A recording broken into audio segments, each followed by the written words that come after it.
معزز صافی حضرات، جیسا کہ آپ کے علم میں ہے کہ گزشتہ ایک ہفتے کے دوران ریاست اس لانگ مارچ جو اسلام آباد میں دھرنے کی شکل میں موجود ہے، اس کو ختم کرنے کے لیے کس طرح براہ راست طاقت کا استعمال کر رہی ہے۔ بلوچ خواتین اور بچوں پر تشدد کر کے انہیں اسلام آباد سے بے دخل کرنے کی کوشش ہو، یا سینکڑوں بلوچ طلباء، طالب علم اور نوجوان جو اسلام آباد میں لانگ مارچ کے شرکاء کو ویلکم کرنے کے لیے جمع ہوئے تھے، ان پر شدید تشدد اور ان کی غیر قانونی گرفتاری اور جیل سے جبری گمشدگی، یہ تمام واقعات بلوچستان کے کسی گاؤں یا دیہات میں نہیں بلکہ پاکستان کے دارالحکومت اسلام آباد میں ہوئے ہیں اور دنیا اور کیمرے کے سامنے ہوئے،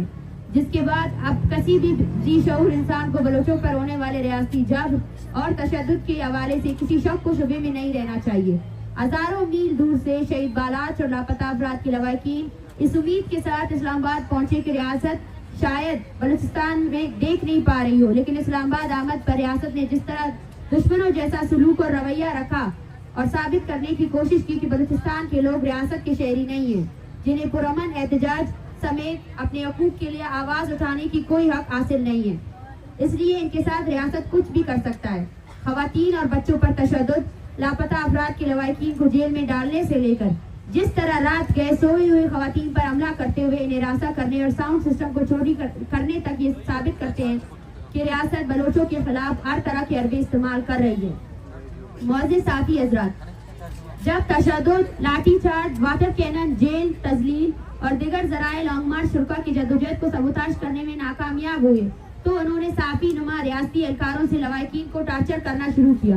بہت سے ایسے صحافیوں کو اس نیت سے بھیجا تاکہ لانگ مارچ کے شرکاء کے حوالے سے ایک جھوٹا بیانیہ قائم کیا جائے اور اس مقصد کے لیے جبری گمشدگی کے شکار افراد کے لواحقین اور دیگر سیاسی کارکنان پر ریاستی بیانیے کو پروموٹ کرنے کے لیے دباؤ ڈالا گیا تاکہ ریاستی دہشت گردی، قتل و غارت گری، جبری گمشدگی سے توجہ ہٹا کر ریاستی بیانیے کو سامنے لایا جائے جو ایک سوچے سمجھے منصوبے کے تحت نفسیاتی ہراسگی کے زمرے میں آتا ہے۔ بلوچستان میں اس وقت ایک ہی حقیقت پایا جاتا ہے اور وہ حقیقت بلوچستان میں لوگوں کی نسل کشی، جبری گمشدگی، وسائل کی لوٹ مار، ڈیتھ اسکواڈ، ریاستی فورسز کی دہشت گردی، غیر قانونی چھاپے، قتل و غارت گری، بلوچوں کی سیاسی، انسانی، معاشرتی، معاشی استحصال اور ریاستی اداروں کے خلاف کے ظالمانہ اقدامات ہیں۔ اس وقت پورا بلوچستان اس ریاستی جبر، تشدد، بربریت اور درندگی کے زد میں ہے اور آئے دن اس میں اضافہ ہوتا جا رہا ہے۔ پوری دنیا کے سامنے جب ریاست پرامن مظاہرین کے ساتھ اس طرح پیش آتا ہے تو آپ سمجھ سکتے ہیں کہ بلوچستان میں میڈیا اور انٹرنیٹ کی غیر موجودگی میں ریاست کا رویہ کیسا ہوگا۔ اس لانگ مارچ کے حق میں مکران سے لے کر ڈی جی خان اور کراچی، سندھ کے درجنوں علاقوں میں بلوچوں نے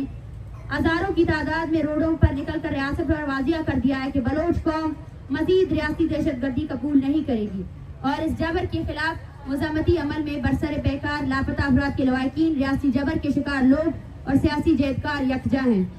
معزز صافی حضرات، ریاست کی سنجیدگی اور مسائل کے حوالے سے مذاکرات کی انتہا یہ ہے کہ جہاں ایک جانب پریس کانفرنس کر کے کہا جاتا ہے کہ مظاہرین کے ساتھ مذاکرات کر کے مسائل کو حل کیا جائے گا، تو دوسری جانب مظاہرین کو گرفتار کرنا، اغوا کرنا، اٹھانا، تشدد کا نشانہ بنانا اور ہراساں کرنے کا عمل شدت سے جاری ہے۔ پاکستان کے انصاف کا اعلیٰ ادارہ ہائی کورٹ میں بھی بھرپور جھوٹ بولا گیا۔ 2 دن پہلے میڈیا میں اسلام آباد پولیس نے تمام طلباء کی رہائی کی جھوٹی خبر چلائی، جبکہ حقیقت یہ ہے کہ تمام طلباء اب تک بازیاب نہیں ہوئے ہیں، جو ریاست کی غیر سنجیدگی کو واضح کرتی ہے۔ جبکہ ایک طرف جہاں مذاکرات کرنے کی باتیں ہوتی ہے تو دوسری جانب رات گئے سوئے ہوئے مظاہرین کو ہراساں کرنے کے لیے بندوق سے حملے کیے جاتے ہیں، جو ہمارے ان خدشات کو حقیقت میں بدل دیتی ہے کہ ریاست بلوچستان کو ایک کالونی کی طرح ڈیل کرنے کی کوشش کر رہی ہے۔ ریاست کو 3 دن کی الٹیمیٹم لاپتہ طلباء کو رہا کرنے کے لیے دیا گیا تھا، جو اب تک پورا نہیں ہوا ہے اور اب تک تمام طلباء رہا نہیں کیے گئے ہیں، جبکہ دوسری جانب مسلسل جھوٹ بولا جا رہا ہے۔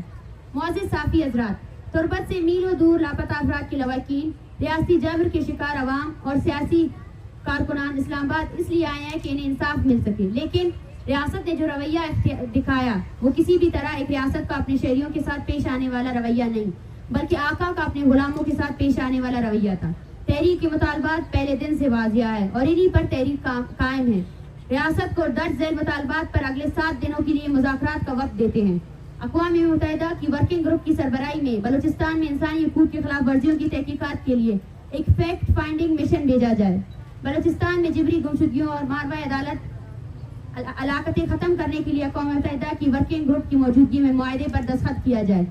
تمام جبری طور پر لاپتہ کیے گئے بلوچوں کو، خاص طور پر جن کے اہل خانہ اس دھرنے میں شامل ہے، کو فوری رہا کیا جائے. بلوچستان میں ماورائے عدالت قتل کے سرغنہ ادارہ CCD پر پابندی عائد کی جائے اور ریاستی ایجنسیوں کی سربراہی میں چلنے والے ڈیتھ اسکواڈز کو خاتمہ کیا جائے، جس کی تحریری اعلامیہ جاری کیا جائے. جبری طور پر لاپتہ افراد کو جعلی مقابلوں میں قتل کرنے کا اعتراف کیا جائے، جس کے لیے وزارت داخلہ کی جانب سے اعترافی خط جاری کیا جائے اور پریس کانفرنس بھی ہونی چاہیے جس میں تمام متاثرین کے نام شامل ہو اور اس کے ساتھ ہی پرامن مظاہرین کے خلاف تمام جعلی FIR واپس لیے جائیں. اگر درج بالا مطالبات پر ریاست نے سنجیدہ مذاکرات نہیں کیے اور سنجیدگی نہیں دکھائی اور جس طرح انہوں نے گزشتہ ایک ہفتے کے دوران مظاہرین کے ساتھ رویہ رکھا ہوا ہے اور یہ سلسلہ جاری رہا تو ایک ہفتے کے بعد تحریک کی جانب سے ریاستی نسل کشی کی پالیسیوں اور بلوچستان کے ساتھ کالونی جیسا سلوک کرنے پر ریاست کے تمام اداروں سے واضح مایوسی کا اظہار کر کے ہم اپنا مدعا بلوچ عوام کے سامنے رکھیں گے اور پھر فیصلہ عوامی قوت کرے گی. اس ایک ہفتے میں ریاست کو بلوچوں پر واضح کرنا ہوگا کہ وہ بلوچوں کی نسل کشی کے حوالے سے کتنا سنجیدہ ہے، تو انہیں عملاً ثابت کرنا ہوگا اور بلوچستان میں جبری گمشدگیوں، ماروی عدالت قتل سمیت تمام قسم کی انسانی حقوق کی پامالیوں اور غیر قانونی اقدامات فوراً بند ہونے چاہیے. اگر ریاست اپنے کالونیل مائنڈ سیٹ کو تبدیل کرنے کے لیے تیار نہیں ہے تو پھر فیصلہ بلوچ عوام کے کورٹ میں ہوگا. شکریہ.